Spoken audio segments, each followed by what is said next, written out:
How about we say shame on no one? Hey everyone, I hope you're having a good day. I had someone reach out to me via email recently and ask if I had ever experienced being frugal shamed or money shamed.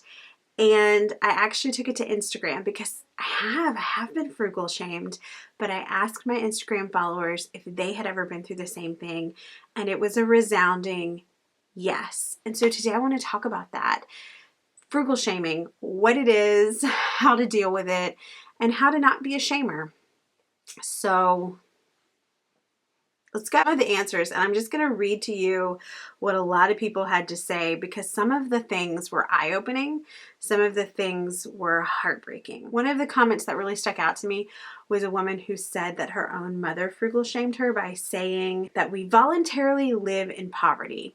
That's super fun. Several comments under that post from people who say, yeah, my parents say things like that all the time. And we've talked about on this channel before when people make fun of your frugal choices or when people make fun of the fact that you're getting out of debt and how you have to stand firm in your own footsteps. You're not paying my bills, you don't get a say in how I live my life. But that's easier said than done sometimes, especially when it just keeps coming back over and over and over. And the person who originally emailed me told me that her situation was when she got a raise from work and she asked the HR representative when the raise would take effect, at what point.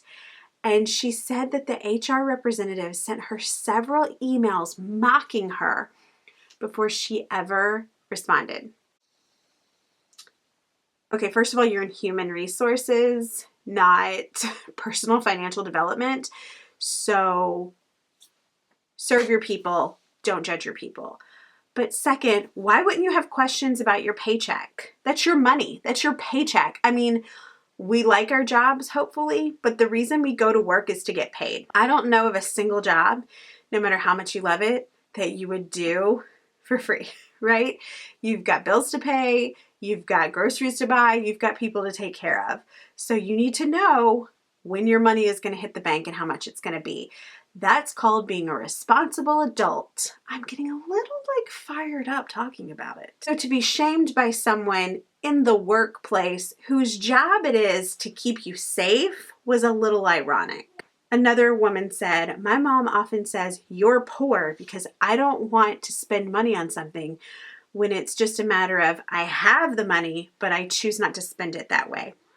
And I related to that so much, not with my parents, because my parents are very respectful to me as a person, but they're also very frugal. But I get that comment all the time, and it's from people who don't know me. It's from people who just watch my videos who say, well, if you can't afford this, then why are you doing that? Or why do you have so many children if you live on a budget? First of all, because I live on a budget, I have plenty of money. My husband and I are okay. Like we do okay. His income has increased. My income has increased. We're able to pay cash for the things that we need. And we're going to be able to pay off our house early because we do live on a budget, we live intentionally, and we save.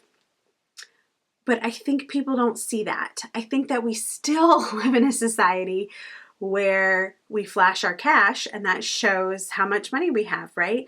We don't see a person's net worth. We just see what they're out on the street showing off to you. And I show you ways to save money because I want you to live a fantastic, stress-free life. Our family motto is sort of live simply so that others can simply live. And so we do live a very simple lifestyle so that we can help a lot of people, so that we can have money in savings to help people later on, so that we can provide for our own futures so our children don't have to take care of us when we're old. That's like a gift we're giving them. You gotta worry about me when I'm 80. Because I'll have it taken care of. But people don't see that. They just see the things that we sacrifice or that we buy used or that we go without. So what do you do when someone money shames you? I feel like that shame, we could be here a while unpacking that. And for someone who has struggled with shame her entire life, I related to that message very deeply. Something I have struggled with forever. Like the shame that I am stupid, the shame that I am worthless, the shame that I am ugly, the shame that comes with my physical appearance and While I struggle with those feelings, I'm also a fake it till you make it person. And so I'll say things like, no one can shame me unless I receive that shame. And that's really easy to say, but that's a whole different thing to feel. And so when you have someone in a workplace setting, in a family setting, someone who's your friend who shames you, that is really difficult to deal with. And let me tell you right now, that person's not your friend. You don't get to choose your family and you don't get to choose your coworkers, but you get to choose your friend. And friends don't shame you. Friends lift you up, encourage you, and support you. Unless you're doing something that is going to hurt you, and then a friend will honestly and lovingly step forward and say, hey, you don't need to do that. It's not good for you. But a friend will not shame you. And so I really would recommend to you a book, Boundaries by Dr. Henry Cloud. It is really good. It is great for setting up boundaries, for telling people what is acceptable to you and what is not. I think there comes a point with a family member or a friend when you have to be honest and say, what you're doing hurts me. The words that you're using hurt me.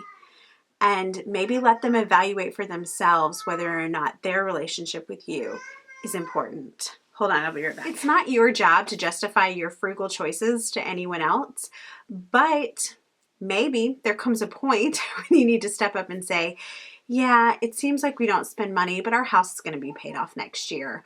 Or it may seem like we don't have any money, but we just paid off our last student loan. I also feel like it's important to remember how it feels and to not shame other people for how they spend their money. Money is such a personal thing, and we don't always know what's going on the other side. We don't know what someone's checkbook looks like, and we don't know what their personal struggle looks like. And I did a whole video on why we shouldn't judge people for how they spend money. But we do very easily get into this, I'm right, so therefore you must be wrong mentality. There's not always a clear-cut, black and white way to do things. Know that judgment comes from a place of justification. If you're not living the way that I'm living, you must not be validating me. And does that mean I'm wrong? No. Stand secure in your convictions, in your beliefs, and in your priorities. You're not here to live for someone else. You're not here to make other people happy. And you're not making your choices at them. So don't feel the need to justify them, but also don't judge them in return. Okay, so I hope these tips help. Also hope that you're not on the receiving end of shaming of any sort. And also, don't be a shamer. Simple, easy as that. Be kind, love people well, and don't put too much stock in other people's opinions. All right, I would love to know, have you been on the receiving end of frugal shaming? Leave me a comment below and tell me, and I will see you guys later. Bye.